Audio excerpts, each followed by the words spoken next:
Well, welcome back to Speaking Llama, a Survivor podcast. We are so excited to be here with the latest castaway voted out of Australian Survivor Titans versus Rebels in a wild tribal council. Sarah, how are you doing today? And how was that watching it back last night?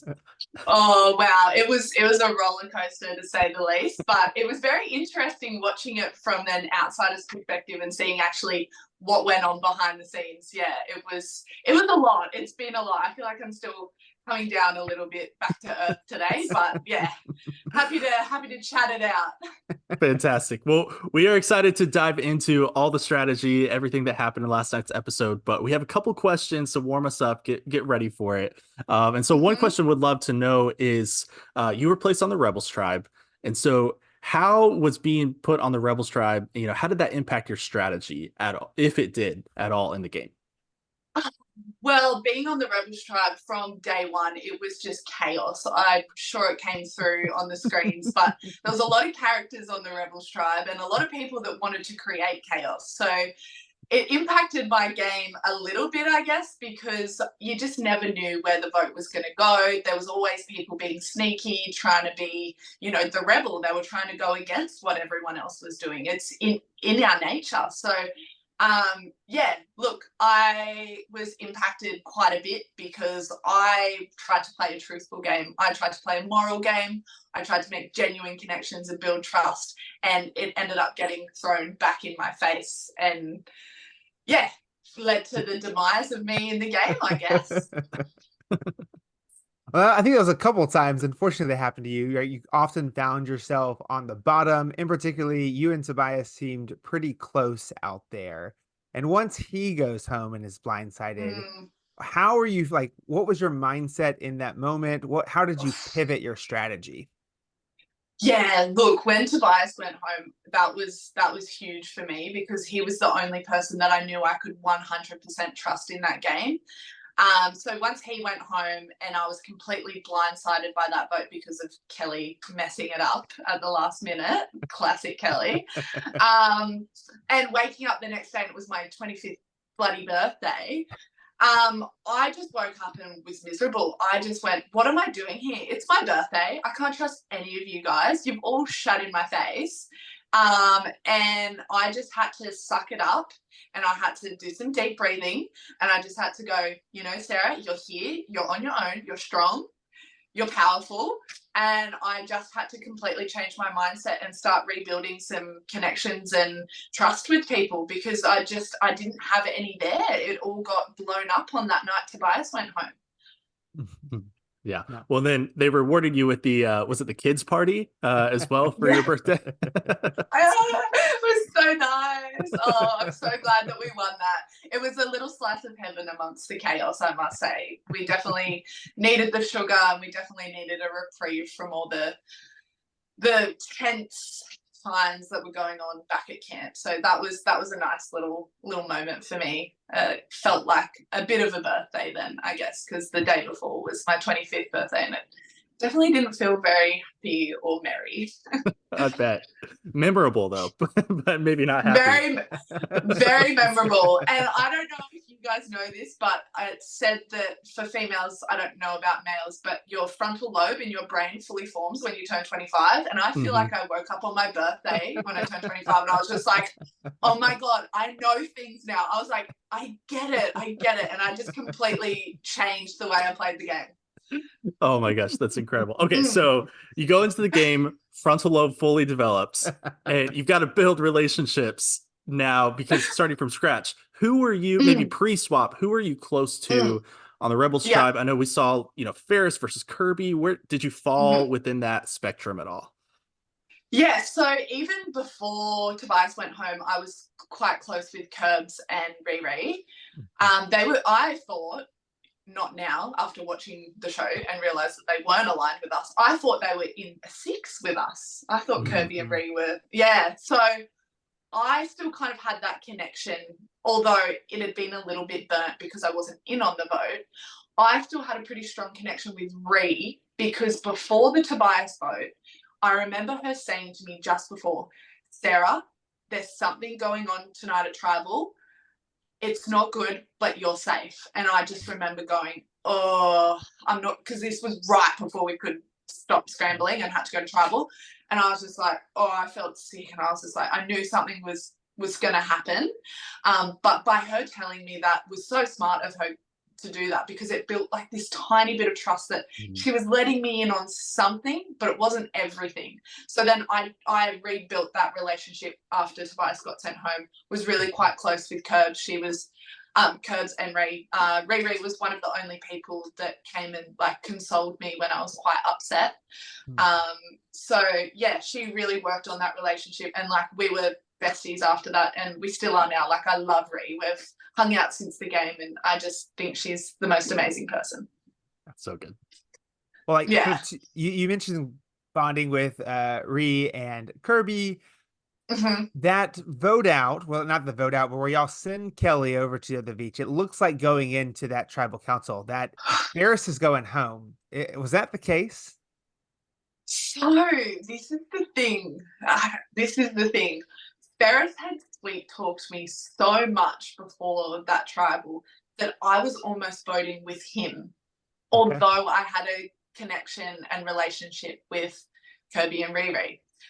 He had I don't know, he had almost convinced me that he was going to protect me until the end. He just gave me this big spiel, was like, you know, if you come with us, I'm going to protect you with my life, blah, blah, blah. I don't think they showed this, but I was pretty much going to vote for Ree, even though she was probably the only person that I thought I could kind of trust, but I felt like I was a rock in a hard place where if I didn't vote with Ferris, it was going to be me next. So I still was so undecided before the tribal.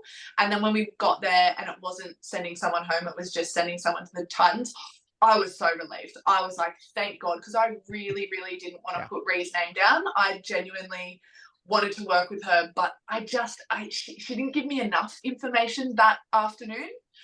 And I just felt like Ferris was giving me more and offering more that afternoon. And then after that tribal and Kelly got sent over there, I think the way that I felt at that tribal and how relieved I was that I didn't have to put Ree's name down, I think I then flipped back and was like, no, it sits better with me to stay with the girls. Yeah. Just, you know, it goes to show like how much one day could change the game, or one small little twist out there. Oh, 1 minute, honestly, guys. 1 minute in that game is well, things can explode. We saw that last night for sure. With that, right, you make it to the notorious tribe swap, and you get swapped into a minority. What was your game plan heading into that? Had y'all talked about it at all? Like what were you thinking going in? Oh, look, it wasn't ideal that we were the minority, but for me, I think I didn't feel much different to my situation than before tribe swap, because I was on the bottom before, I was in the minority before, I was kind of that floater that didn't really have anyone that was properly showing me their trust and alliance with. So I didn't find it as big of an adjustment as Ree and Alex would have, because they were, well, Alex maybe more similar to me, but Ree, she was very secure with Kirby. She was Kirby's sidekick, so it was very hard for her.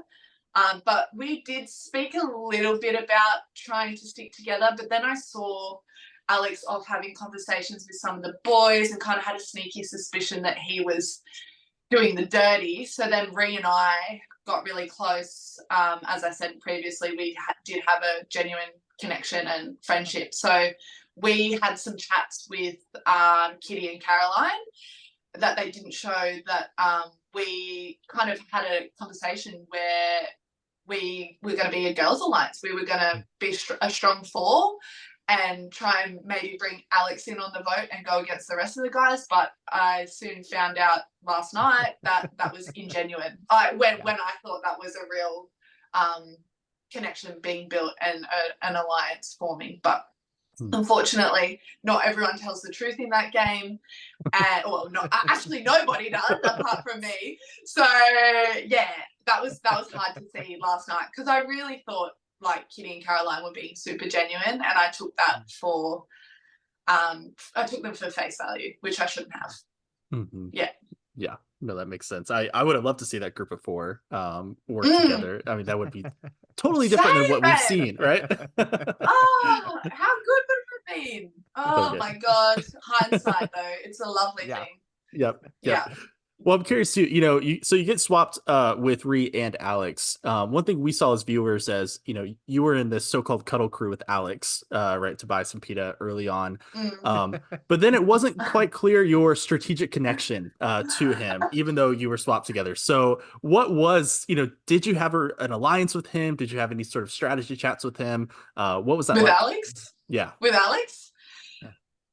No, we didn't really have a strategic alliance or anything. But I think we were just in an alliance by default. I was really close with Toby. Him and Peter were aligned. I was really close with Peter. So he was just Peter's little sidekick. And I then realized watching back on the show that he was hanging around because she had an idol. And I didn't know she had an idol. Alex was the only one that knew. So he was just there by default and by protection, I guess, by trying to align himself with Peter and, get the value of that idol on his side. So once Peter went home and then once Tobias went home, he tried to have some chats to me, but I was like, we just don't really, it's just not really a thing, Alex. I just don't think this is smart. So yeah, and he was quite sneaky and selfish. So I love the guy, don't get me wrong, but in the game, he was quite sneaky and selfish, which, I mean, that's what you have to be on Survivor. Whereas I was just genuinely trying to get the truth out.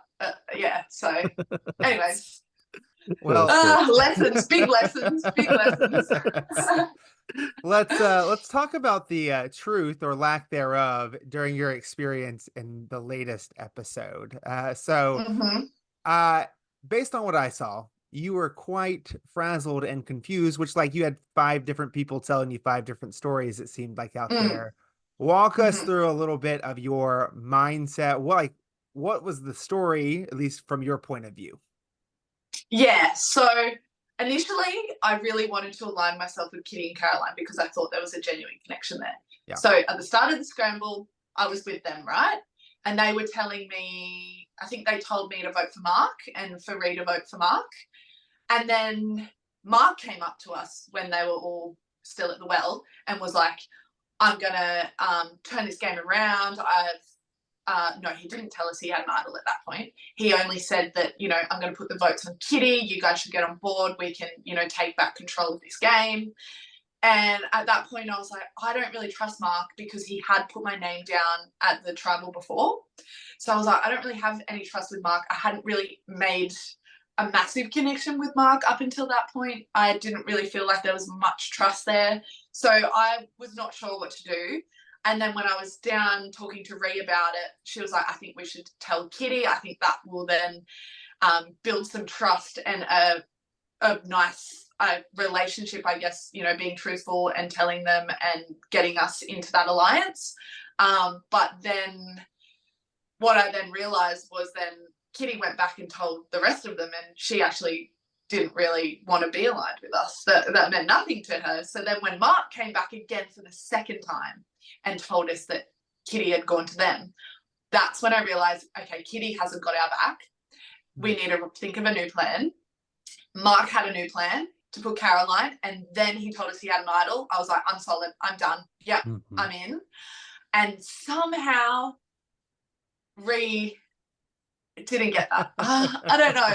I love the girl, but I think she got scared, and I think she still thought at that point that Kitty and Caroline had her back, which they didn't. Yeah. Well, they had her back more than mine. It was my name on the chopping block, not hers. So maybe, yeah, look, it got her to the next day, and I love that because I love Ree. Which maybe that's a great perspective on, you mentioned earlier that she never had to work from the bottom previously, but you had, right? So maybe she was potentially more trusting or more nervous, not kind of operating from the bottom like she was having to do. Yeah. And I think she also had an inkling that it wasn't her name on the chopping block. I think Kitty had told her that you don't have to worry, it's not your name on the chopping block.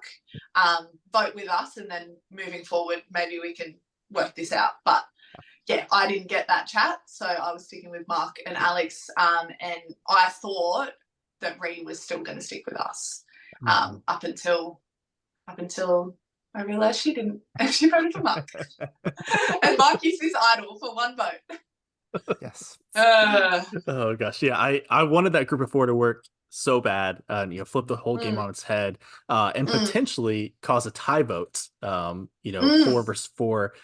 Do you have any sense of how that would have played out if Ree voted for you and it was a tie vote? Yes. So if it was a tie vote, I have a feeling. Don't quote me on this, but I have a feeling that Jaden may have put Caroline's name down. I don't think they had a genuine enough connection to not, and I think he may have realised in that moment that would have been his big moment to make a move and take control back and be on the right side of the majority, like, forming a new alliance, taking control of the Rebels tribe, and actually being a part of the game. Yeah. Yeah, I mean, I would have loved to have seen that. But alas, we won't ever see it, and it will be a what if. Another what if I have is was there any talk with Mark about him playing his idol for you rather than for himself? Yeah, so there was no talk of that initially because we thought that they were. I think we thought that they were splitting on Mark and myself. And if it had all gone to plan, if he played his idol, Caroline would have gone home. So he was always going to play it for him. But I wish that at Tribal Council I had a little chat to him, because I heard my name. I heard those whispers that you saw last night at Tribal. And I thought in my head, okay, it's me, I'm going home. Because I heard them all say Sarah. I heard it like multiple times.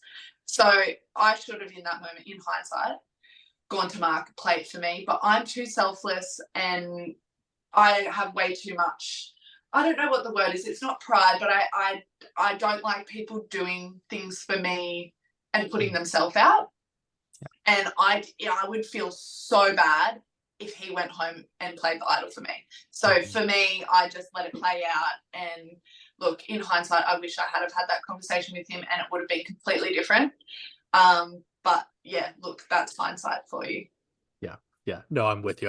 That guilt of someone else playing an idol for you and going home would be hard to go back to camp. Oh, that would have been awful for me. So yeah, I just my brain was already going bing bong, and all I could think about was chicken nuggets. So it was all good. I don't blame you at all for that. Yeah. Well, Sarah, one last question for you today. We would love to hear. We know it's an edited TV show. We can only see so much. Would love to hear, do you have like a favorite memory or favorite moments from your time out there on the island that maybe we didn't get to see or that you want to highlight even more? Yeah, I was actually really disappointed they didn't show this, because we'd often at like sunrise or sunset go down to the water as a tribe and we'd say 3 things that we were grateful for. And there was a lot of moments where we were there as a tribe and had some really heartfelt moments, and people had a cry, like myself included, and we hugged it out, and it was really, really wholesome. And the relationships that I've built with these people is next to none. You're out there in the jungle, you don't have these idiot boxes that we call our phones, you don't have the distraction of life or your work or your family or your friends. The only entertainment you have is these people. So you get to know them on such a deep level. And I was really disappointed to see that they didn't show more of those moments, because there were some really, really beautiful, wholesome moments that I'll remember forever. And, just one thing as well, the stars out there were incredible. They were so bright. And we'd just sit down on the beach and just watch them for hours and just talk about life and the meaning of life, and just it was so wholesome. Like I will never forget those moments. Yeah, I love to hear that. I'm so glad that you all got to experience that. And Sarah, I'm so glad that we got a chance to chat with you. You are such an incredible person and player. So fun to watch you this season. We do a fantasy draft every year. You were one of my very first picks, and so you did me proud. That's so beautiful, really. Yes. I feel so honored. Yeah, I'm sorry absolutely. I let you down. It's okay. I'm beating both Caleb. We also did it with Simon from the last couple Oh, seasons. really? So yeah, I'm beating both of Amazing. them. Thanks to you Oh, all. So slay. all good. I love that. Well, Sarah, thanks Oh, again. thank you so Really much. appreciate it. Yeah, hope you enjoy watching the rest of the season. Yeah, thank you so much for having me, guys. It's been a pleasure. You both are beautiful people. So yeah, it's been so nice chatting. Well, Thank you. Take thanks. care. Thanks. See ya.